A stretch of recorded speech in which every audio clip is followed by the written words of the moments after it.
Andrew Prazar with North Shore Nature Programs and another Get Outside and Explore segment. Today I am at Bald Hill State Forest in Boxford. It's a pretty cool spot. See if I can swing you around here to take a look at the beaver pond I'm looking at right now. So here's sort of the lay of the land.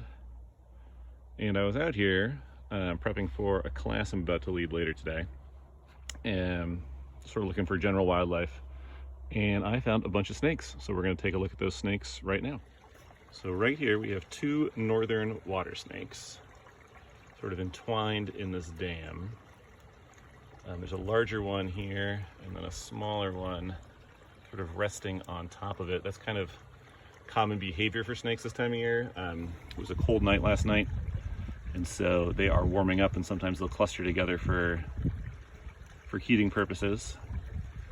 If you're identifying a water snake, generally if you find a black snake by the water, you've got yourself a water snake. They do have very pretty patterning. See how close I can get without getting bit here. On their underbelly. And actually the younger snakes show that sort of orangish brown striping pretty prominently when they're young. They also have heavily keeled scales, which means they have distinctive ridges in the middle of each of their scales. So here are two more water snakes basking. The larger one here seems to have some damage by its eye. Maybe having a fight with another water snake, or perhaps tangled with a mink or a raccoon at some point. Water snakes are one of the big predators in a wetland habitat like this. They eat fish and mice and frogs, certainly, and then some smaller aquatic invertebrates if they can find them. They have pretty good sized teeth, so I never handle water snakes just because they can give you a pretty good bite. As you'll notice, I'm getting pretty close to these snakes and they are not running away, which is sort of atypical for most snakes. Water snakes do not back down. They can be pretty aggressive. So I do not recommend handling them. I've known many people who have gotten bitten when they've tried to. For a completely different snake, we have a garter snake here. Apparently this is Snake Central here in Bald Hill State Forest in Boxford. Garter snakes are easily identifiable by their yellow stripes. There is another snake called a ribbon snake, which looks very similar, but generally they have a much slimmer profile, and they have no black checking in their yellow stripes, so you probably can't see too closely here, I don't think. Oh, actually, there we go, we're zooming in. So this one sort of has a checked pattern all along its sides, which makes it a garter snake. A ribbon snake would look much smoother. Now garter snakes, this one ran away from me initially, but now it's kind of chilling out. So this is a safe snake to handle. They don't really have teeth. They just have a ridged gum line. And they use that to eat mostly frogs and toads and salamanders and worms and little insects.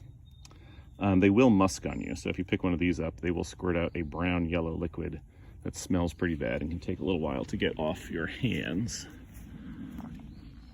And they will run away, as this one is, and bury themselves in the leaves. Oh, no, there he is. This one's actually being pretty cooperative. Oh, where did he go? I can't find him with my camera. Oh, there he is. Looking right at us. Very helpful. So a very nice snake to have around, good at pest management. You can see its beautiful tongue right there as it comes towards us. Tongue is used to sort of smell and scent the area. And look at this, it's gonna come right up to us. It's a curious one.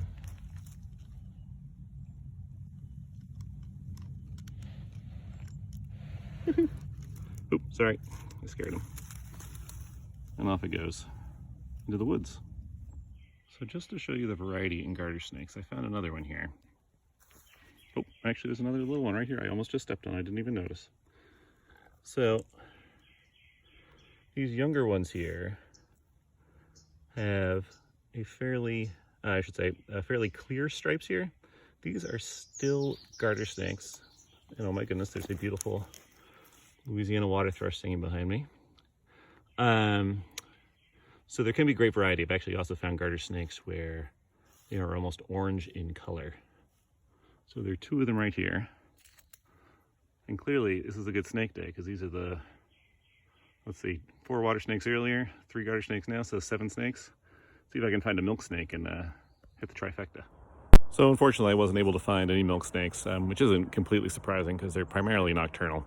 Often I find them hiding under tarps on wood piles or around bulkheads, somewhere warm and a little secretive.